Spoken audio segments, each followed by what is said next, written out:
There wasn't anything for supper. Angel told her little brother Lucas to stop telling her he was hungry. Angel and Lucas had moved with their mom, Chandra, into their grandmother's house. Chandra wasn't paying them much attention. She would get high on drugs or would slide into a deep depression.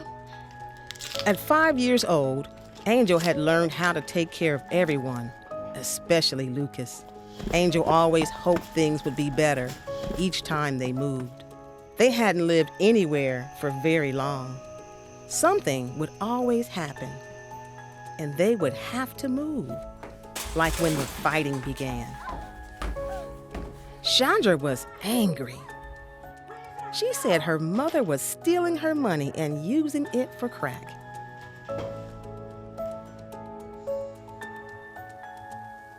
Chandra told the kids to pack up. They were moving again. Chandra took Angel and Lucas to a motel. Angel was so happy at first. The TV had lots of channels, but she heard her mom on the phone. Come on, man. There wasn't any more money to pay the motel. All I need is just $100. Then her mom made another call. She was telling someone to take them away.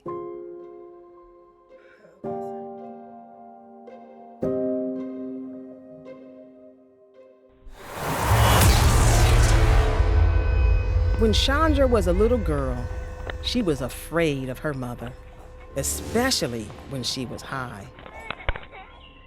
Chandra would hide behind her big brother and big sister, but her mother kept using drugs. Eventually, the children were removed from their home. Her dad's mother embraced her siblings, but Chandra was sent to live with another relative. You see, her father didn't claim her, as he did her brother and sister.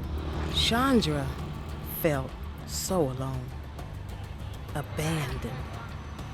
Because of her trauma, Chandra was rebellious. She started using drugs. She got in trouble. With no one she felt she could count on, Chandra sank into hopelessness. And it didn't get any better as she became an adult. She almost expected it when the men in her life ended up in jail or just left. Now, she had 2 children to take care of. There was no one for Chandra to turn to for help. Her depression took over, and she picked up the phone. Hello? Lucas didn't know what was going on. He could jump really high. But right now, no one seemed to notice. Not his mom, Chandra. She was on her phone all the time. Not his sister, Angel. She was listening to their mom on the phone. Okay, 12 today. Angel handed him his rabbit. That helped him to feel better. But Angel looked scared. She grabbed his hand tight. His sister, Angel, was listening to their mom on the phone. Their mom was telling someone to take them away. Not long after, there was a knock at the door.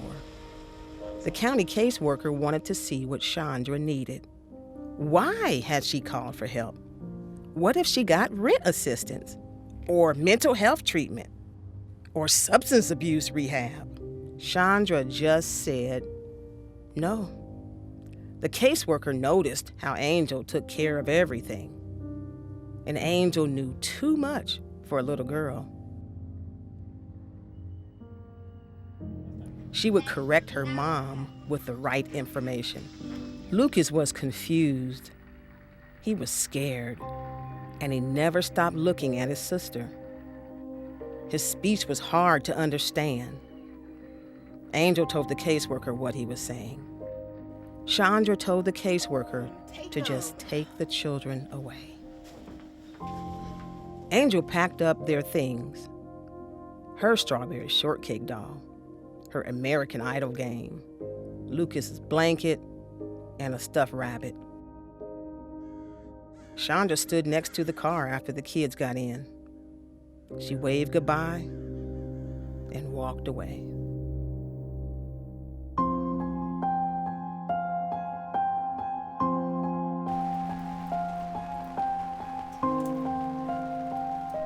Chris learned that after the caseworker drove them to a foster home, the children would hit the family's dogs.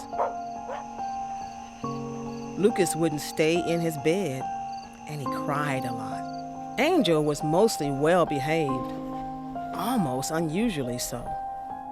But Angel would get upset when the foster parent tried to take care of Lucas. She always wanted to take care of him. Chris knew taking care of Lucas was important to Angel. Lucas was all she had left. It was too much for the foster parents. They wanted the children moved.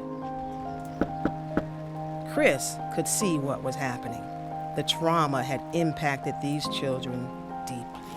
Right? What you say? At their new home, far away in the country, Chris got to know the children better. She saw their wariness and their sweetness. Chris told them she would make sure they were okay, no matter what. Lucas would talk a mile a minute to Chris. She called him a firecracker. Angel liked Chris too. When she brought her a doll for her birthday, Angel carried it everywhere. Angel didn't tell Chris how sad they were, but Chris knew. Chris was talking to their foster mother, Monique. The children were having trouble settling in. They had so much disruption in just 6 months.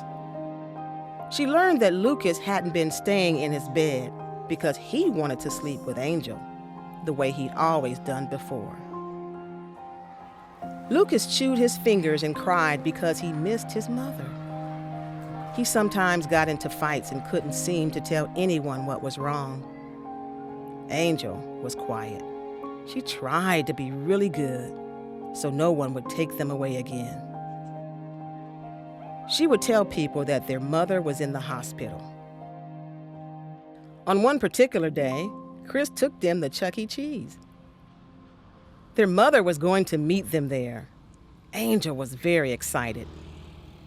Chandra never came. Chris never left. Angel and Lucas didn't know, but Chris was the one who made sure they went to the doctor to catch up on their shots. Chris made sure they got to the dentist. Angel had 13 cavities. Lucas had 6. And Chris made sure Angel went to meet with a therapist who helped her talk about how she was sometimes so sad and sometimes so angry. Angel and Lucas didn't know that Chris was talking to other people too. Chris went to jail to see Lucas's father. He said he could never take care of the children. Although he'd been released from prison, no one could find Angel's father. Chris tried to meet with Chandra, but she was hard to get a hold of. Once, Chandra checked herself into a psychiatric hospital, but she didn't stay. Chandra didn't always come to court, even when crucial decisions were made about the children's future. She didn't complete any of the other services or take any of the help she was offered. It became clear that because Chandra had never had the chance to heal from the trauma of her own childhood, she could not live differently. She would never be able to care for her children, and neither would any of the other relatives. It seemed like Angel and Lucas were very alone in the world.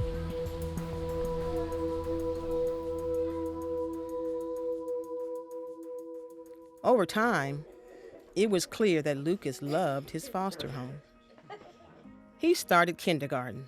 He didn't need Angel to take care of him anymore. He started calling Monique Mommy. Sometimes that got Angel mad. She wasn't ready to call her foster mother that. Monique told her that was okay. At school, Angel started having a hard time. Sometimes she could feel the anger boil up inside of her. Sometimes she couldn't pay attention. Chris talked to Angel and made sure Angel got the help she needed to heal from her trauma. Chris worked with Angel's teachers too. Then, COVID. Lucas couldn't go to school. Angel couldn't go to school. But they were happy being home.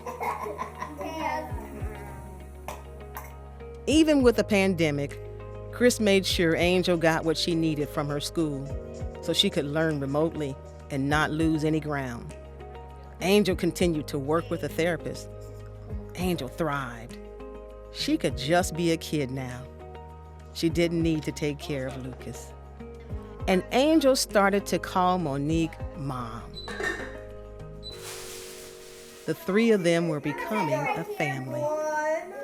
Even with everything so unsettled in the world, Angel and Lucas were safe and happy. Their new little family was secure and nurturing. ProKids recommended to the court that it was in the best interest of the children for their forever home to be with Monique. So one day last June, the three of them got dressed up. They were not going anywhere because of the pandemic. Instead, the three of them sat close together and turned on the computer. They saw their picture on the Zoom screen. They saw a man in a robe, a judge. Lucas asked if he was the president. The judge smiled and said that the three of them were going to be an official forever family. Chris was in one of the little boxes on the screen. She said that when there wasn't any COVID anymore, they would all celebrate this special day together. Then they turned off the computer and they started fixing supper.